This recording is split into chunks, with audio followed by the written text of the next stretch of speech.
Good morning everyone. आज की video में आपका बहुत बहुत स्वागत है।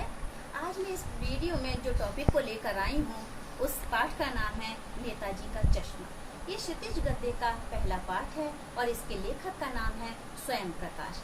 पाठ की शुरुआत करने से पहले मैं थोड़ा सा पाठ का परिचय आपको बताना चाहूँगी, उनके चरित्रों का नाम बताना चाहूँगी, जिससे कि आपको पाठ की कहानी जो समझ में आ सके, उसका सार समझ में आ सके। पाठ का नाम नेताजी का चश्मा, लेखक स्वयं प्रकाश। पाठ का परिचय। नेताजी का चश्मा कहानी कैप्टन चश्मे वाले के माध्यम से देश के करोड़ों नागरिकों के योगदान को रेखांकित करती है, जो इस देश के निर्माण में अपने अपने तरीके से योगदान देते हैं। कहानी के अनुसार बड़े ही नहीं, बच्चे भी इसमें शामिल हैं। देश बनता है उसमें रहने वाले सभी नागरिकों, नदियों, पहाड़ों, पेड़ पौधों, वनस्पतियों, पशु पक्षियों से, और इन सब से प्रेम करने तथा इनकी सुख समृद्धि के लिए प्रयास करने की भावना का नाम देशभक्ति है। इस पाठ में 3 चरित्र हैं। पहला हालदार साहब, दूसरा कैप्टन चश्मे वाला और तीसरा पान वाला। ये कहानी केवल इन्हीं 3 चरित्र के इर्द गिर्द घूमती है। कहानी की शुरुआत करने से पहले थोड़ा सा मैं पान वाले का कैरेक्टर बताऊंगी। पान वाला एक काला, मोटा और पान खाते हुए का चरित्र है। इसमें एक प्रश्न भी आता है पान वाले के कैरेक्टर को लेकर। ठीक है, अब मैं पाठ की शुरुआत करती हूँ। पाठ का सार इस प्रकार है। हालदार साहब को हर 15वें दिन कंपनी के काम से कस्बे से गुजरना पड़ता था। कस्बा बहुत बड़ा नहीं था, लेकिन उसमें एक लड़कों का स्कूल, एक लड़कियों का स्कूल, एक कारखाना, 2 सिनेमा घर और एक नगर पालिका भी थी। अब नगर पालिका थी तो जाहिर सी बात है कुछ ना कुछ करती भी रहती होगी। इसी नगर पालिका के किसी उत्साही बोर्ड या किसी भी प्रशासनिक अधिकारी ने एक बार मुख्य बाजार के मुख्य चौराहे पर नेताजी सुभाष चंद्र बोस की एक संगमरमर की प्रतिमा लगवा दी। मूर्ति तो लगवा दी, लेकिन मूर्तिकार से उसमें एक गलती हो गई। गलती क्या हुई कि जो मूर्ति थी उसकी आंखों पर चश्मा नहीं लगाया गया। चश्मा न लगाने से वह मूर्ति अधूरी जान पड़ती थी।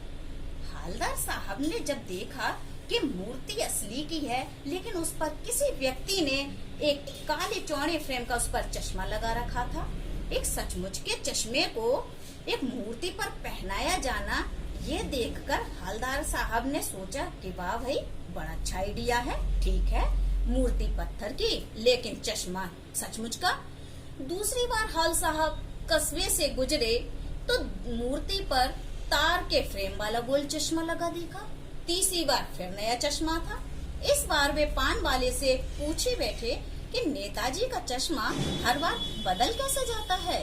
पान वाले ने बताया कि कैप्टन चश्मे वाला ऐसा करता है।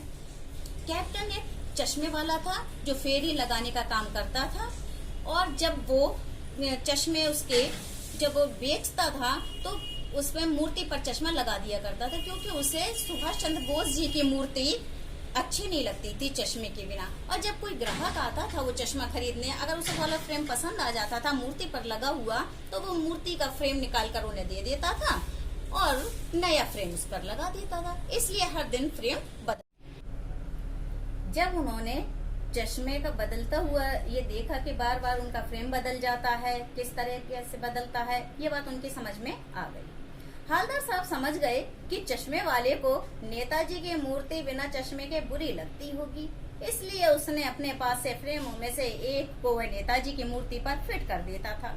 जब किसी ग्राहक को वैसे ही फ्रेम चाहिए होता जैसा कि मूर्ति पर लगा है, तो कैप्टन वह फ्रेम मूर्ति से उतार कर ग्राहकों को दे देता और मूर्ति पर नया फ्रेम लगा देता। किसी कारण से मूर्ति के लिए ओरिजिनल चश्मा बना ही नहीं था। हालदार साहब ने पान वाले से जानना चाहा कि कैप्टन चश्मे वाला नेताजी का साथी है या किसी आजाद हिंद फौज का भूतपूर्व सिपाही, जो नेताजी की आजाद हिंद फौज थी उन्होंने उसका सिपाही समझा। तब पान वाले ने बताया हंसकर कि वह लंगड़ा क्या फौज में जाएगा, ये तो उसका पागलपन है साहब। हवलदार साहब को पान वाले द्वारा एक देशभक्त का मजाक उड़ाया जाना अच्छा नहीं लगा।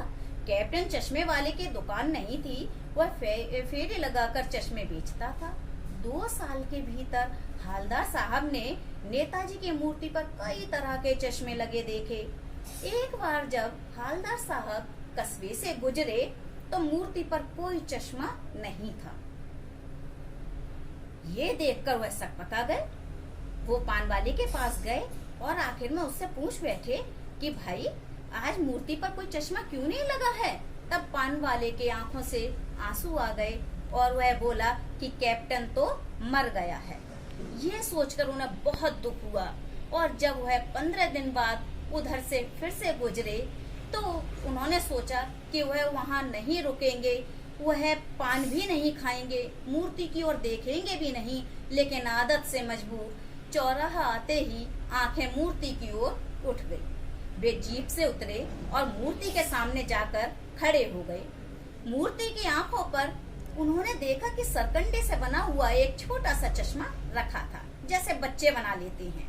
ये देखकर हवलदार साहब की आंखें खुशी से भर आईं कि कैप्टन के जाने के बाद चलो कुछ तो है, कुछ तो लोगों में देशभक्ति बची हुई है। बच्चों ने ही खेल खेल में उनकी आंखों पर सरकंडी का चश्मा लगा दिया था। कैप्टन मर के जाते जाते भी देशभक्ति की भावना लोगों में सिखा गया। तो इस कहानी से हमें यही सीख मिलती है कि देश से प्रेम करने के लिए जरूरी नहीं है कि हम किसी फौज में या पुलिस में ही हों, हम अपने अपने तरीके से भी देशभक्ति कर सकते हैं।